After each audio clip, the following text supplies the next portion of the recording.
well taken.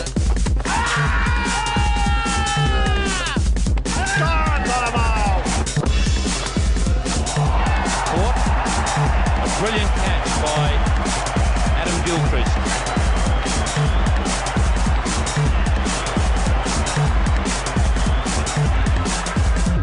The skill of the wicketkeeper is such that a team will often select its keeper on their ability with the gloves alone.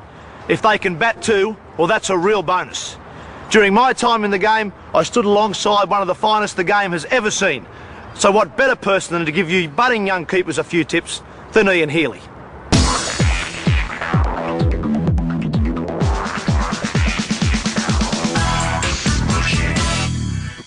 Traditionally, Australian wicketkeepers have made the task of wicketkeeping look very easy by the amount of movement they make and the flow and the rhythm that they gain in keeping. Caught. A brilliant catch by Adam Gilchrist.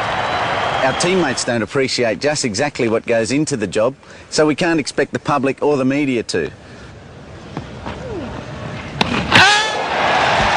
The first feature of wicketkeeping is the crouch, and we crouch basically so that we get a good perspective of the ball as it bounces so that we can move in line with it. Basic techniques of the crouch: feet shoulder width apart, weight distributed on the balls of the feet evenly, and the rest is up to you. Make sure you're nice and comfortable and the gloves are on the ground in an open fashion. That allows you to move with the ball as it's bouncing in a powerful sideways direction.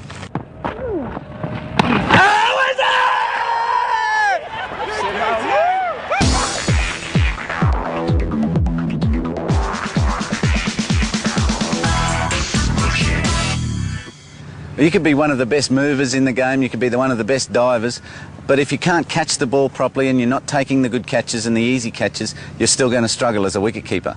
Let me take you through the basics of glove work, and the first of those is that your fingers never point towards the ball. You've got three different ways you can do it: either pointing down with a nice open cup, sideways with the similar cup, or with your fingers pointing upwards to take that ball above the shoulder height. There is an ugly area in the middle where the keeper himself will have to decide whether to bend his knees and take the ball fingers pointing up, or maybe swivel the hips and shoulders and take that high ball with his fingers to the side. To allow a soft, relaxed take of the ball, make sure you're contacting the ball out in front of your peripheral vision or your eye line. That allows you not to have to put so much effort into seeing the ball or watching the ball into your gloves, and it gives you a bigger cushion area to make that relaxed take. So remember, fingers never point towards the ball. Go get the ball out in front of your body and give a nice relaxed cushion to take it in. That's what I got him in the first innings. This time it's got him again. He's walked. A disappointing end for the England skipper. 3 times, caught down the leg side, moving away.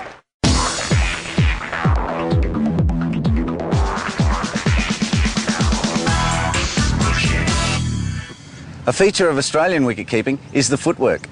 We tend to move in a powerful sideways motion wide enough so that we can take those spectacular catches on the offside or the leg side that other keepers who haven't moved their feet well enough might not reach. Gone! Great catch! Adam Gilchrist way to his left.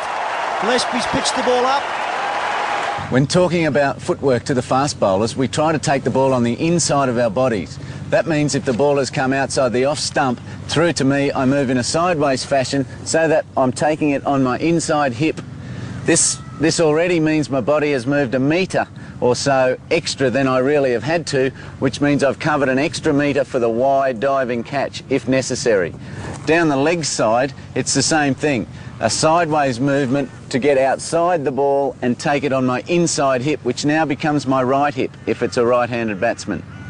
You've moved far enough to be outside the line of the ball, but the way you move your feet is important also. The sideways movement for the fast bowlers is done in a semi-crouch position so that we've got good strength in our quadriceps and we can get a powerful movement either side. If I'm moving to the right, I'll take a little step with my right foot and then skip towards it that way so that I take it on the inside of my body. Same to my left, a little step with the left foot first and then a strong, powerful push-off step with the right. Some keepers also profess to cross over, so they take a step on their right, cross over with their left and then a strong push-off with their left again. You choose what method is most comfortable and effective for you, but if you're covering that distance in a powerful way, sideways, so that your body is outside the line of the ball, I'm happy. Oh, that's got him, yes, he's got him, beautifully taken. Moen Khan takes that right-handed. What a lovely catch that was.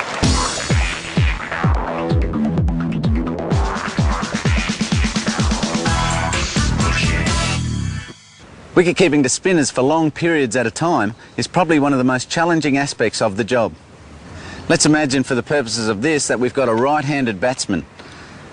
I like to have a set stance, just like any batsman does, that I start at when I'm wicket-keeping up to the stumps to the spinners.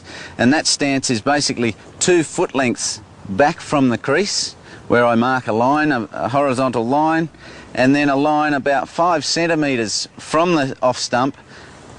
And at the intersection of those two, I plant my left foot and take up my normal crouch.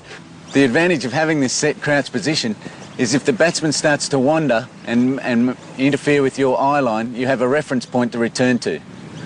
The footwork for the spinners while you're up to the stumps can be separated into 2 features, offside and leg side, with the basic philosophies being stay down with the bounce of the ball, your gloves are the last things to leave the ground, and try and keep your head and eyes over your gloves at all times. On the offside, you can do that by anchoring the left foot. You don't have to move the left foot to get your eyes over your gloves at any stage on the offside. It's a very wide ball for you to have to take it outside your eye line. So for the offside, it's just a simple stay down with the ball, move that right foot so that your head and eyes are over your gloves, take the ball and transfer your weight back to the stumps. Gone, gone, gone. Coming down, Stewart trying to hit him out the ground. Good turn from McGill, and Healy, grease lightning, that's a big one. On the leg side, however, you have to move both feet. Come from your crouch, your gloves are low, a low, strong step, a skip step to get your head and eyes over your gloves. Take the ball in 2 hands, and it's probably the quickest to transfer back to the stumps with 1 hand. Movement both offside and leg side is along a straight line. That line I drew 2 foot lengths back from the crease, and that's where I like to be so that I can reach the stumps for stumpings when I need them. Remember, when you're keeping to the spinners, stay low with the bounce of the ball, watch the ball into your gloves with your head and eyes over your gloves, transfer your weight back to the stumps. Oh, and he may have dragged out there. It was a very quick piece of work by Moen.